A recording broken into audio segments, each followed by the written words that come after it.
RC की खुशी के लिए आखिर में झनक ने ले लिया बड़ा फैसला। जी दोस्तों, हम बात कर रहे हैं स्टार प्लस के शो झनक की। तो दोस्तों, आगे बढ़ने से पहले अगर आप इस चैनल पर नए हैं तो इसे सब्सक्राइब कर दें, साथ ही बेल आइकन दबाना ना भूलें। वीडियो अच्छा लगे तो इसे लाइक जरूर कीजिएगा। चलिए आगे बढ़ते हैं दोस्तों। सीरियल झनक में जल्द झनक की ज़िंदगी में फिर से बहुत बड़ी सारी मुश्किलें आने वाली हैं, क्योंकि झनक अब बॉस हाउस छोड़कर जाने का फैसला ले लेती है। लेकिन इसके बाद अनिरुद्ध बहुत ज़्यादा घबराने वाला है, क्योंकि अनिरुद्ध को झनक की फिक्र होती है और अनिरुद्ध को पता होता है कि झनक इस घर से बाहर निकलते ही बहुत सारी मुश्किलों में फंस जाएगी। इसी के साथ जब झनक का घर छोड़कर जा रही होती है, तब अनिरुद्ध झनक को रोकने की कोशिश करता है और झनक से कहते हुए नजर आता है कि मैं अर्शी को समझा लूँगा और मैं अर्शी से बात करूँगा कि वह तुम्हें यहाँ से जाने ना दे। लेकिन दोस्तों, अब झनक किसी की नहीं सुनती है और जाने से पहले झनक अनिरुद्ध से कहते हुए नजर आती है कि मुझे पूरा विश्वास है कि आपका बच्चा जिंदा है और मेरा मरा मन नहीं है। इसलिए मैं अपने आप से भी वादा करती हूँ कि अभी तक की कर रही हूँ कि आप अपने बच्चे को पाने की पूरी कोशिश करें। इस चीज़ के चलते जब छोटौन और मीनू देखते हैं कि झनक अब बॉस हाउस में नहीं रहेगी और झनक को बाहर बहुत ज़्यादा खतरा है और झनक के कहने रहने के लिए झनक के पास कोई ठिकाना नहीं है, इसके बाद छोटौन और मीनू बहुत ज़्यादा डरे हुए होते हैं। लेकिन मीनू छोटौन से कहते हुए नजर आती है कि क्या हुआ, झनक यहाँ नहीं रह सकती। झनक को मैं मेरे खुद के घर में लेकर जाऊंगी और झनक वहाँ रहेगी और अब से झनक अपनी ज़िंदगी की नई शुरुआत करेगी और अपने लिए जी एग्ज़ाम कर अब अपनी काबिलियत के दम पर एक अच्छी सी नौकरी ढूंढेगी होगी और तुम अपना खर्चा खुद उठाओगी और साथ ही तुम अपने लिए जीना सीखोगी। इसलिए दोस्तों, झनक अब काम ढूंढना शुरू कर देती है और जल्दी झनक को बहुत अच्छी नौकरी भी मिलने वाली है। तो जी दोस्तों, जैसे कि हम देख रहे हैं कि आने वाले एपिसोड में हमें बहुत कुछ देखने को मिलने वाला है कि झनक अनिरुद्ध और झनक यह सुन के आंखें बंद कर लेते हैं और उसका दिल एक अजीब सी कसक महसूस करता है और अर्शी रोते हुए कहती है, पर अब मैं गलतियां नहीं करना चाहती झनक, मैं अपनी मौत से पहले तुझे एक जिम्मेदारी देना चाहती हूँ। झनक शौक हो जाती है और दोस्तों, अर्शी झनक का हाथ जोर से पकड़ती है और झनक, तुम मेरे बच्चे की माँ बन जाना मेरे बाद। तब से ये सोचे रहे होते हैं कि अर्शी दुख में यह सब कुछ क्यों बड़बड़ा रही है। लेकिन तभी डॉक्टर्स ऑपरेशन थिएटर के अंदर दौड़ते हैं और सबको बाहर भेज देते हैं। सभी लोग बाहर आकर इंतजार करने लगते हैं और फिर वह पल आता है जो किसी ने सोचा भी नहीं था। हार्ट मॉनिटर की बीप एकदम धीमी हो जाती है। एक लम्हा जिसमें सब कुछ रुक सा जाता है। डॉक्टर अर्दासी से कहता है, हम कोशिश कर रहे हैं लेकिन पेशेंट की कंडीशन क्रिटिकल है, उनका हार्ट रिस्पॉन्स नहीं कर रहा, हम उन्हें नहीं बचा पाए, लेकिन बच्चा सेफ है। दोस्तों, अनिरुद्ध हॉस्पिटल से कॉरिडोर में गिर पड़ता है जब वह अर्शी की तरफ दौड़ता है और इधर झनक अर्शी की तरफ दौड़ती है, लेकिन डॉक्टर उसे रोक लेते हैं। बहुत फैमिली सपने में चली जाती है। एक पल के लिए उस सबकी सांसें थमी सी जाती है। अर्शी मर चुकी है, पर एक बड़ा सवाल छोड़ जाती है। दोस्तों, झनक बेहोश होने से लगती है, लेकिन उसके कान में सिर्फ अर्शी की जो बातें गूंज रही होती है, मेरे बच्चे को अपना लेना झनक, उसका ध्यान रखना झनक, तो मेरे बच्चे की माँ बन जाना। तब सभी लोग रो रहे होते हैं, मगर झनक एक अजीब कसक उठती है और आओ वो अर्शी की आखिरी इच्छा पूरी करेगी। झनक अनिरुद्ध की तरफ देखकर रहता है, आंखों में हजार सवाल है और सबके बड़ा सवाल यह है, क्या झनक वो अब बच्चे की जिम्मेदारी लेनी चाहिए।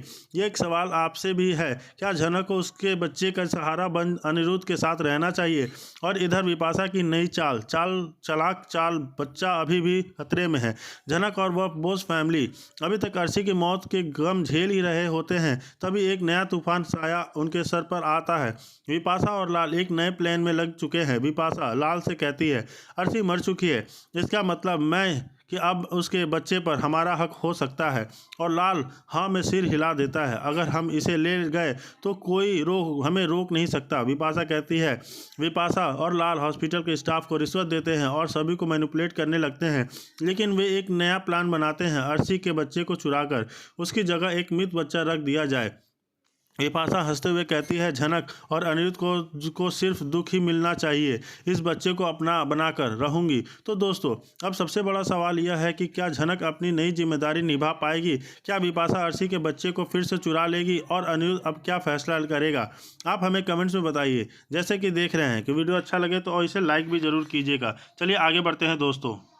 किसी की बात को क्यों नहीं गई थी। और जब वह कहती है कि अर्शी से मिलने गई थी तो बाकी के घर वालों को तो पता ही है कि हॉस्पिटल में तो अनिरुद्ध है, तो यहाँ क्या वह अर्शी को बहाने अनिरुद्ध से मिलने गई थी। यहाँ सब लोग बेवजह जनक पर इल्ज़ाम लगाएंगे और कहेंगे कि तुम कितनी कैरेक्टरलेस लड़की हो, तुम्हें अपनी इतनी भी शर्म नहीं आती है कि तुम्हारी बहन की हालत इतनी ख़राब है और तुम उसके पति से इश्क लड़ा रही हो, तुम कितना झूठ बोलोगी, कितना गिरोगी। आज अर्शी की जो हालत है तुम्हारी वजह से हुई है, और यह सब झूठ बोलना बंद कर दो कि तुम अर्शी से मिलने गई थी, तुम अर्शी के लिए गई थी, अनिरुद्ध से मिलने गई थी। यहाँ पर आप देखेंगे कि सुबह को जो दिखाया जा रहा था कि उसे बहुत पछतावा हो रहा है अपनी गलतियों पर, सबसे माफ़ी मांग रहा था, जनक से भी माफ़ी मांगना चाहता था और अपने बहुत ही अच्छे बिहेव फेस दिखा रहा था।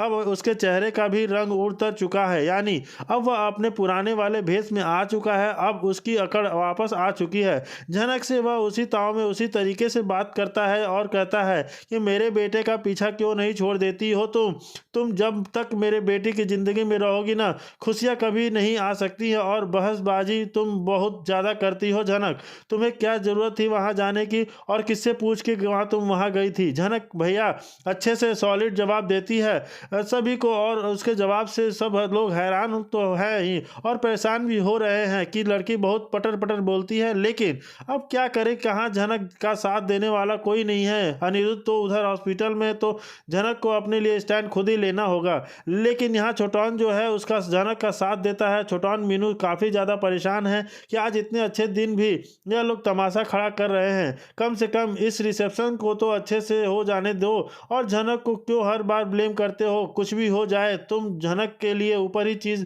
थोप देते हो, गलत बात है। और अर्शी बहन, उसकी बहन और अर्शी उसकी मर्जी, वो जाए या ना जाए, आप लोग ज़बरदस्ती उससे क्यों कुछ भी कह रहे हो। तो दोस्तों यहाँ पे जो है जनक की काफ़ी ज़्यादा इंसल्ट होने वाली है, जो कि कोई बात नहीं है, यह आम बात भी है। और वहीं आप देखने वाले हैं कि जब अनिरुद्ध को से जनक अकेले में बात करती है तो इस चीज़ को बिपाशा देख लेती है। जी हाँ दोस्तों, विपाशा का काम ही है कि सबका आग लगाना, वो नारद मुनि का काम करती है, आग में घी डालने वाला और सबके कान भरने वाला। जी हाँ दोस्तों, जैसे कि हम देख रहे थे कि अपनी बेटी जनक को जान से मारने की कई बार कोशिश भी कर सकी है, कितना अटेम्प्ट कर चुकी है उसको मारने के लिए। जनक को जन्म देकर उसने अपना नाम ही नहीं दिया, जनक से ज़िंदगी भर नफरत की, अपनी बड़ी बेटी अर्शी से हमेशा प्यार किया और छोटी बेटी झनक को हमेशा नफरत भरी नज़रों से देखा, उसे बदनाम किया, उसे कैरेक्टरलेस तक कहा वह। लेकिन अब वहाँ मेकर्स ने सृष्टि मुखर्जी का कैरेक्टर को बहुत ज़्यादा बदल दिया है। जी हाँ, अब उसकी ममता को जगा दिया है। अब यह झनक को अपनी बेटी कहती है और झनक से माफ़ी मांगना चाहती है, और उसे अपनी सभी गलतियों से एहसास हो चुका है। जब आप देखने वाले हैं कि यहाँ पे सृष्टि मुखर्जी जो है अपनी जान लेने की कोशिश करती है, उसे ऐसा लगता है कि मैंने इतने पाप किए हैं ना, तो मुझे मर जाना चाहिए, मुझे जीने का कोई राइट नहीं है। मेरी बेटी झनक ना जाने कहाँ है, किस हालत में है, मुझे कुछ नहीं पता। मैंने उसके साथ इतना बुरा किया तो मैं भी जिंदा नहीं रहूँगी। वह खुद की जान लेने की कोशिश करती है, सुसाइड करने की कोशिश करती है, लेकिन उसके पति विनायक उसे बचा लेते हैं। जी हाँ, विनायक यहाँ इंटरप्ट करते हैं और सृष्टि कहती है कि तुम्हारा कोई हक नहीं बनता अपनी जान लेने का, तुम इस तरीके से अपनी ज़िंदगी का साथ नहीं कर सकती हो। पर झनक की बात तो बस भगवान से यही दुआ करो कि वह जहाँ भी हो ठीक हो। फिर आप देखने वाले हैं क्योंकि यहाँ बोस हाउस में मेलोड्रामा तो चलता ही रहता है। झनक आ चुकी है तो इस बात की खबर जो है सृष्टि मुखर्जी को लग जाती है। जब उसे यहाँ पता चलता है कि उसकी बेटी झनक लौट आई है तो उसकी ममता जाग जाती है और वह भागकर अपनी बेटी के पास जाना चाहती है। जी हाँ, वह अपनी बेटी के पास जाना चाहती है, उसे गले लगाना चाहती है और वहाँ लगाती चाहती है, उसे खूब प्यार देना चाहती है और माफ़ी मांगना चाहती है अपनी सभी गुनाहों की। दोस्तों, यहाँ सृष्टि मुखर्जी का अवतार तो बिल्कुल ही बदल चुका है। इतनी ज़्यादा ममता वो लुटा रही है झनक के ऊपर, जिसे देखकर झनक काफ़ी शौक हो जाती है कि आखिर इन्हें क्या हो गया। यह तो मुझे फूटी आँख नहीं देखना चाहती थी, हमेशा अर्शी अर्शी अर्शी का गुणगान करती रहती थी, अब इन्हें मुझ पर प्यार आ रहा है। जी हाँ, यहाँ आप देखने वाले हैं कि वह अर्शी को डांटेगी, उसे फटकारेगी और झनक से प्यार लुटाएगी, और जिसे देख झनक अर्शी जो है जेलस फील करने वाली है।